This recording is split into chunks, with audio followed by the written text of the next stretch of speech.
کہ زکوٰۃ کب فرض کی گئی۔ زکوٰۃ کی فرضیت کے بارے میں لکھتے ہیں ملا علی قاری رحمۃ اللہ علیہ کہ صدقہ فطر 2 ہجری کو مدینہ منورہ میں فرض ہوا اور زکوٰۃ کی باقی مدت بھی اسی سال فرض ہوئی، لیکن معتمد یہ ہے، یعنی قابل اعتماد قول یہ ہے کہ اجمالاً زکوٰۃ مکہ مکرمہ میں فرض ہو گئی تھی۔ جس طرح تمام نمازوں کا آغاز اسلام کے ساتھ ساتھ ہوا، اسی طرح زکوٰۃ یعنی عام مال خیرات کا حکم بھی ابتداً اسلام سے دے دیا گیا، ابتدائی اسلام سے دے دیا گیا، لیکن اس کا پورا نظام آہستہ آہستہ فتح مکہ کے بعد قائم ہوا۔ شروع اسلام میں زکوٰۃ کا لفظ صرف خیرات کے معنی میں تھا، خیرات کے مترادف تھا، اور اس کی مقدار،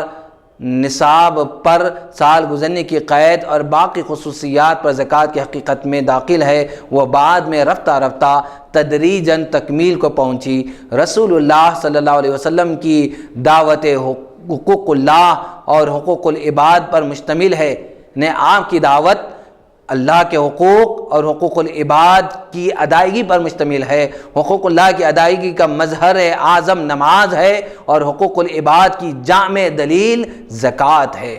بعثت سے پہلے آپ جس طرح تنہائی میں اللہ رب العزت کی عبادت کیا کرتے تھے، اسی طرح خاموشی سے غریبوں کی چارہ گیری، مسکینوں اور یتیموں کی دستگیری اور بیواؤں کی قبرگیری بھی کیا کرتے تھے۔ سورہ مزمل ہرچند کہ وحی کی ابتدائی صورت ہے، لیکن اس صورت کی سرزمین میں وہ تمام بنیادیں موجود ہیں جن پر آگے چل کر اسلام کی پوری عمارت تیار ہوئی۔ اس صورت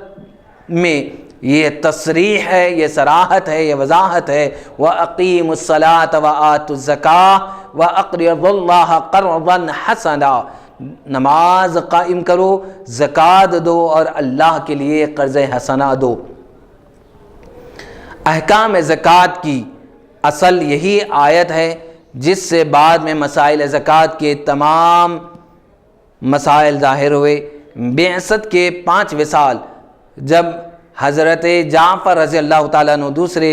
صحابہ کے ساتھ حبشہ ہجرت کر کے گئے اور نجاشی نے انہیں اپنے دربار میں بلا کر اسلام کی حقیقت اور اس کی تعلیمات دریافت کی، تو انہوں نے کہا امرنا بالصلاۃ والزکاۃ والصیام، پیغمبر اسلام ہمیں نماز پڑھنے، زکوٰۃ دینے، روزہ رکھنے کا حکم دیتے ہیں۔ اس سے معلوم ہوا کہ عام زکوٰۃ اور مالی خیرات کا آغاز ابتدائی اسلام میں ہو چکا تھا۔ 2 سن ہجری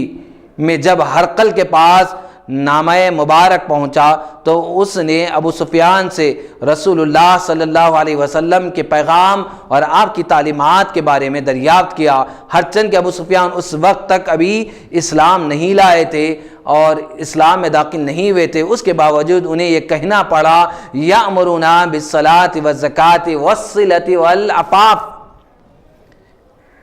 یہ آقا علیہ السلام ہم کو نماز پڑھنے، زکوٰۃ ادا کرنے، صلہ رحمی کرنے اور پاک دامن رہنے کا حکم دیتے ہیں۔ تو ان واقعات سے اچھی طرح ظاہر ہو جاتا ہے کہ اجمالی طور پر زکوٰۃ کا آغاز اسلام سے ہی شروع ہو چکا تھا۔ زکوٰۃ کی شرح